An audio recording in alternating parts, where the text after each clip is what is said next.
عزتمند انسان ته الله رب العالمین د زندگی د تیرولو او د معاش او د حلول اسباب د تلاش کولو د الله د طرف نه حکم ده. الله رب العالمین فرمائے چې تو سے ذریعہ معاش و دے اللہ تعالیٰ فضل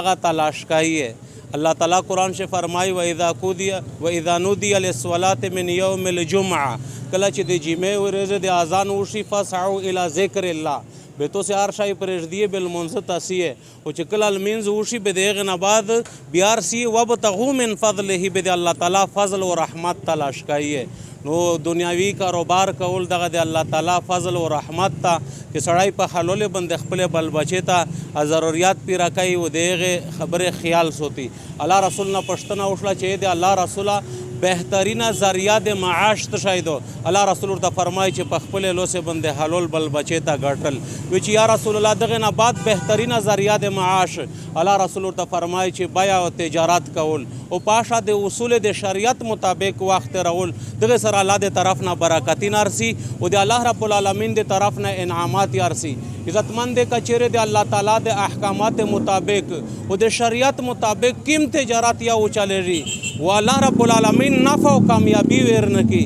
بے عزتمند مو الٹا لاک کیے دا د الله فیصله دو دا د الله رسول فیصله دو او میشته عزتمند الله د رسول د طرف نه دغه خبره تعلیم ده چې تاسو په داسې طریقې سره خپل تجارت چلایي. الله رسول د مدینه په بازار باندې گاټ شو به داسې د غنم یو ډیر پریت الله رسول لوس پننا غنم یې روي استل کنده سلش کی ناوجن وی. الله رسول یک صحابي ته وی چې دا ویله دی ورته چې د الله رسول چې جلدی ونکه مودا د الله په ذات باندې قسم یاغه الله چې تی په حق نبیر لژله د مو ملا اوټ نه د کړه بروم د وجه ناس مې سره ټیل کړل داسې پښوی دي. الله رسول فرمای من غشنا فلیس منا سیک چې د میژ امت سره داسې دوکاو کی دا د میژ نه ده.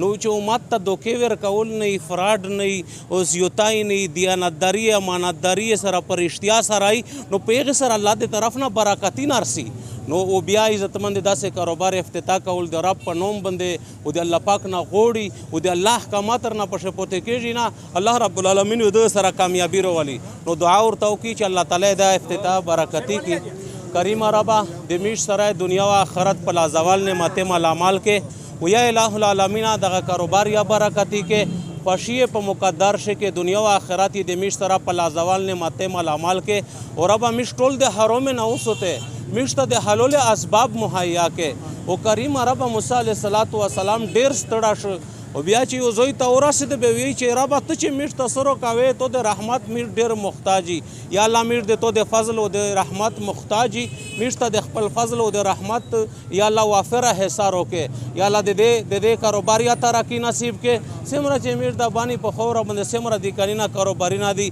یا الله صفا سوترا کاروبارینا ورکې برکتینا ورته پښه نازل کې د نقصانینا د غمې تکلیفات مشکلات بالیات امراض او د هر قسم تکلیفات نه حفاظت وکې. کریم ربا ډیره مهنګای راغلی دو معنا دا دو چې ناراض یې ربا ته د میژ ناروزي شه او دا سر ناروزي شه چې بیا ناراض نشه. وصلی الله تعالی